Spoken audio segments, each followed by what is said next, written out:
उसके बाद जो हमको दिखने वाला है वो बहुत ही एक्साइटेड हूँ मैं उसके लिए।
का नाम आता है तो आगरा के, उत्तर प्रदेश के आगरा में यमुना नदी के तट पर ये ताजमहल है स्थित है।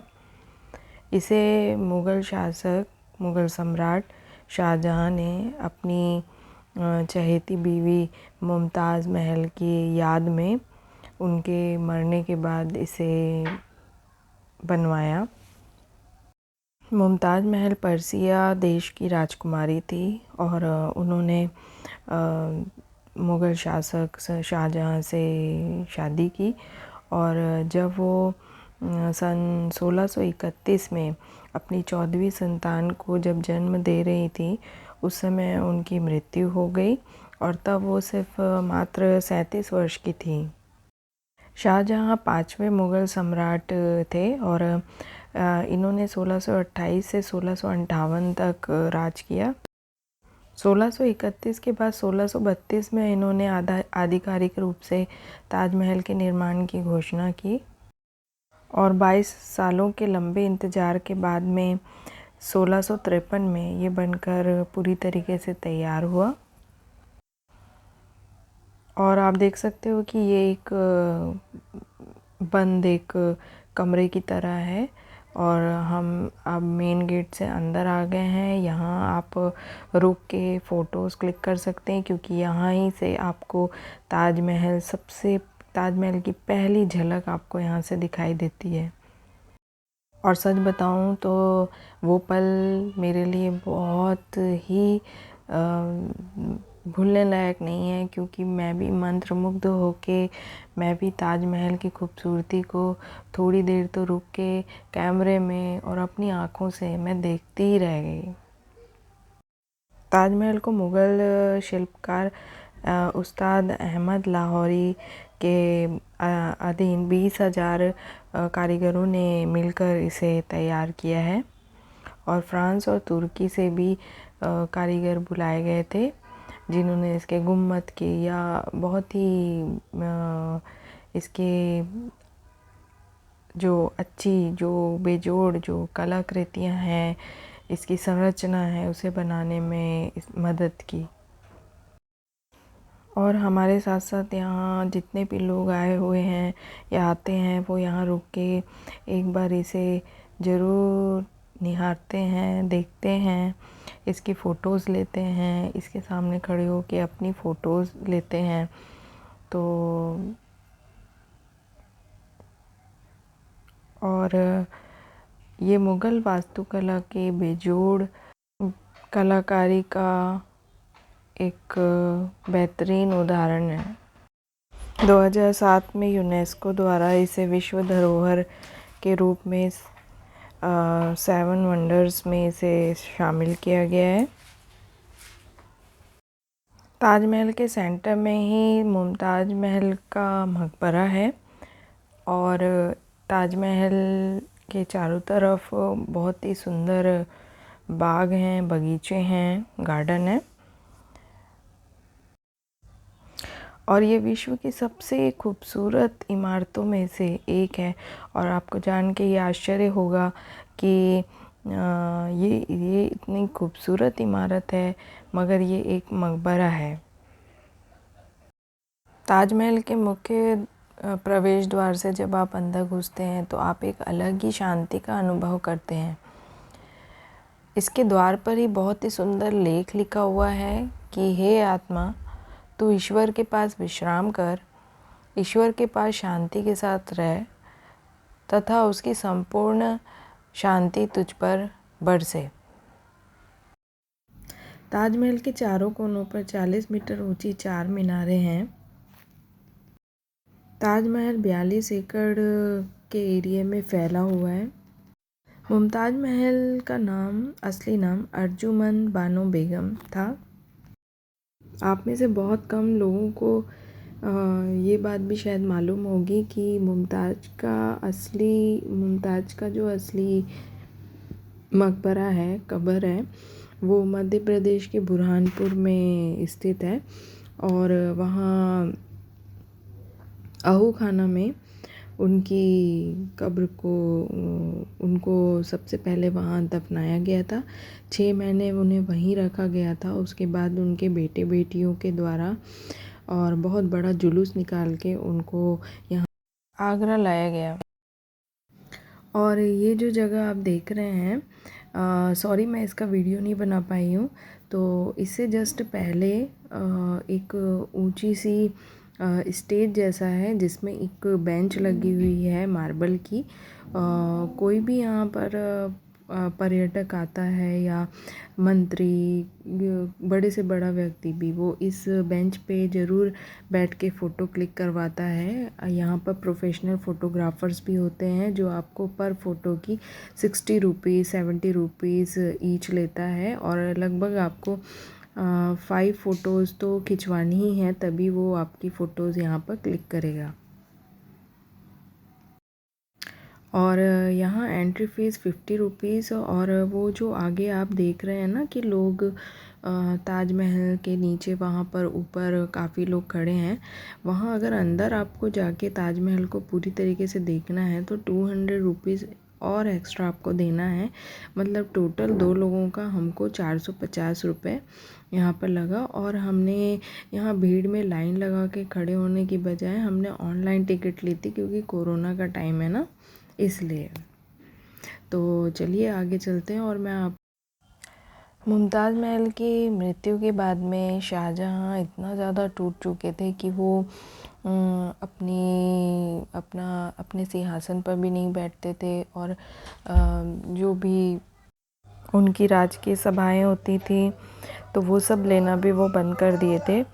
और वो खुद के ऊपर बिल्कुल भी ध्यान नहीं दे रहे थे और 1 साल तक वो शोक में चले गए थे।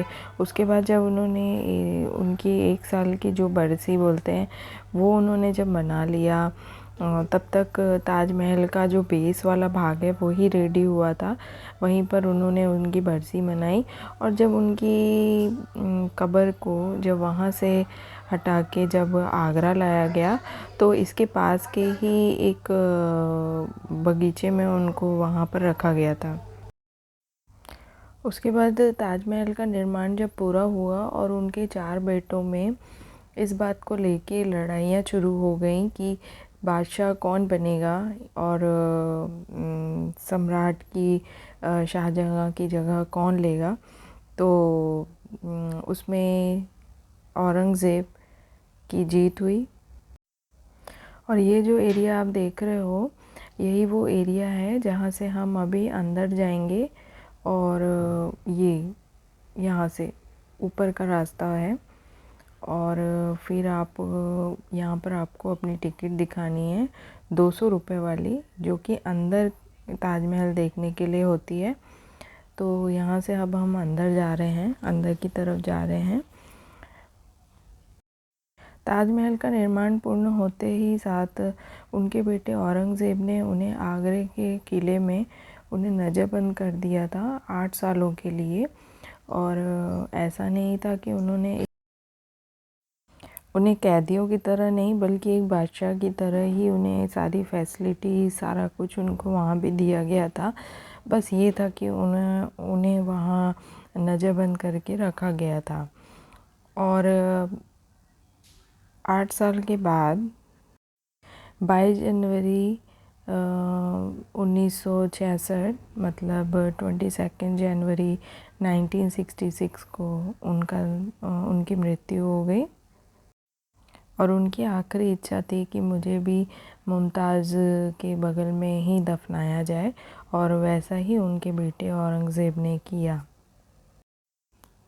आगरा के किले में जहाँ पर उन्हें नज़रबंद रखा गया, उनकी ये भी इच्छा थी कि उन्हें ऐसे रूम में रखा जाए जहाँ से वो ताजमहल उनको दिखे अच्छी तरीके से। तो वैसा ही किया गया। अब ये देखिए हम अंदर की तरफ जा रहे हैं और वहाँ गंदगी ना हो इसलिए इस तरीके के कवर आपको शू कवर आपको मिलते हैं जो आपको पहन के अंदर जाना होता है। हम यहाँ वही पहन रहे हैं। और असली जो मकबरा है, कब्रें हैं, वो नीचे की तरफ है क्योंकि मुस्लिम मान्यता के अनुसार से आपको कब्रों पर कलाकृतियाँ, सजावट, विस्तृत सजावट आप नहीं कर सकते हैं। तो इस बात को मानते हुए उन्होंने नीचे की तरफ से प्लेन दीवारों में वहाँ कोई सजावट नहीं है, वहाँ पर उन्होंने उनकी कब्र को उनको दफनाया था। और ये जो ऊपर की तरफ में आपको जो मकबरा जो दिखता है वो असली नहीं है, असली मकबरा नीचे है और मुमताज़ महल के बगल में ही शाहजहाँ को दफनाया गया है, वो भी उनकी भी कब्र नीचे है। और ऐसा कहा जाता है कि ताजमहल नीचे की तरफ से भी अंदर की तरफ में भी 1000 कमरे, गुप्त कमरे जो हैं वो बने हुए हैं। और ये हम अंदर की तरफ अब आ गए हैं और यहाँ जहाँ से लोग अब अंदर की तरफ जा रहे हैं वहाँ अंदर कैमरा, मोबाइल फ़ोन्स वगैरह, वीडियोग्राफी, फ़ोटोग्राफी करना निषेध है, मना है। और यहाँ पर वही गाइडलाइंस यहाँ लिखी हुई है। और ये पीछे की तरफ है, यहाँ पीछे यमुना का तट है, बहुत ही सुंदर नज़ारा है। और ऐसा नज़ारा देख के आपको ऐसा लगेगा कि बहुत ही रोमांटिक और ऐसा मतलब फीलिंग आपको आएगी। यहाँ पर एक दरवाज़ा ऐसा भी है लकड़ी का बना हुआ, जो काफ़ी पुरानी लकड़ी का बना हुआ है और 250 साल पुरानी, तब ताजमहल से भी मतलब पुरानी लकड़ी का उसमें इस्तेमाल किया गया है। अब ये नहीं पता कि वो इतना पुराना दरवाज़ा पहले से था या उसे बाद में कहीं और से लगाया गया और उसके ऊपर फिर ताजमहल का निर्माण किया गया, इसके बारे में जानकारी नहीं है। मगर वो दरवाज़ा पूरी तरीके से सील है, बंद है, क्योंकि ऐसा कहा जाता है कि वहाँ अंदर गुप्त सुरंगें हैं जिनका डायरेक्ट कनेक्शन आगरा फोर्ट से और दिल्ली के रेड फोर्ट से इसका कनेक्शन है, जहाँ शाहजहाँ की ने बाद में अपनी राजधानी बनाई। यहाँ जो कलाकृतियाँ आपको अंदर मिलेंगी और मुझे अंदर जहाँ पर उनका मकबरा रखा हुआ है ऊपर की तरफ, वहाँ पर एक चिराग है जो हमेशा जलता रहता है और वहाँ पर आपको रुकने की इजाज़त नहीं है, आप शोर नहीं कर सकते हैं, फ़ोटोज़ नहीं ले सकते हैं, आपको लगातार मतलब धीरे धीरे आपको चलते रहना है और आप मकबरे को चारों तरफ से बहुत ही सुंदर नक्काशी के द्वारा घेरा गया है। ये बैक साइड व्यू है, यमुना नदी का तट है और कहा जाता है कि यमुना नदी के तट के उस पार शाहजहाँ ब्लैक मार्बल से बना ताजमहल बनाना चाहते थे, मगर वो इच्छा उनकी पूरी नहीं हो पाई।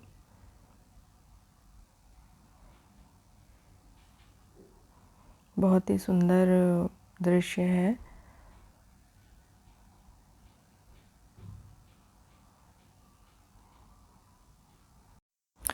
और जब ताजमहल के अंदर आप जब घुसते हैं, प्रवेश करते हैं जहाँ मकबरा है, वहाँ बहुत अजीब सी एक खामोशी, शांति आपका एहसास होगा आपको। और ये तो जब आप यहाँ जाएंगे तो आपको महसूस होगा। और देखिए कितनी गजब की खूबसूरती है और कितनी फाइन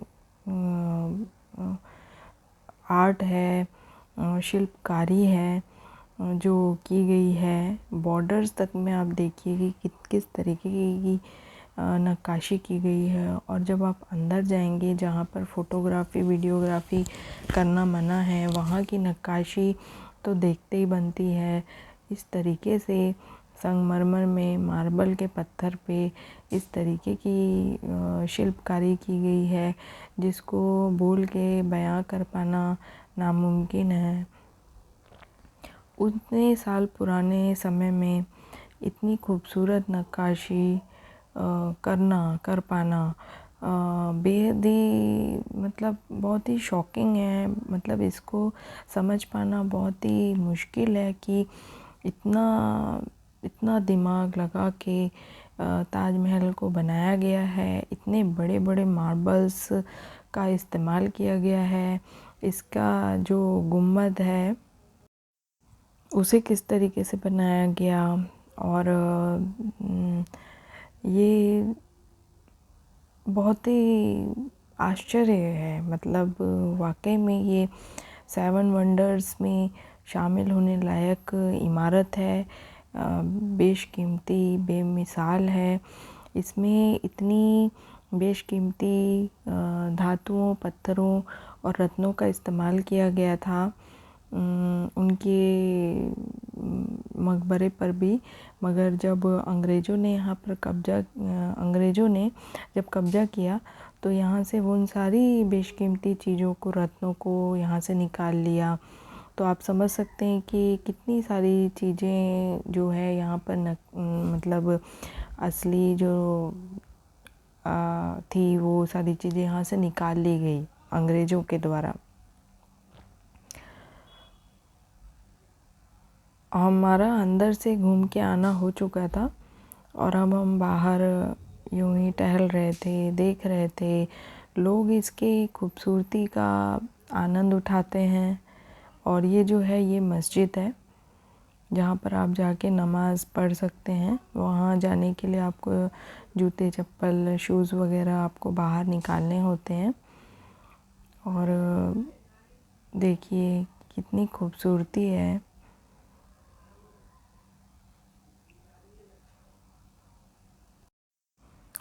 और ये ताजमहल से जुड़ी हमारी कुछ मेमोरीज़ हैं, ब्यूटीफुल मेमोरीज़, जो हम अपने साथ वहाँ से लेके आए हैं, जो हम हमेशा अब देखते रहेंगे। और इस खूबसूरत इमारत की यादों को हमने संजो के रखा है। तो अब आप लोगों के साथ में भी हम इसे शेयर कर रहे हैं, आप भी इसे देखिए, एंजॉय करिए। और आई होप कि ये ट्रैवल व्लॉग मेरा आपको पसंद आया होगा। तो इन फ़ोटोज़ को आप भी एंजॉय करिए।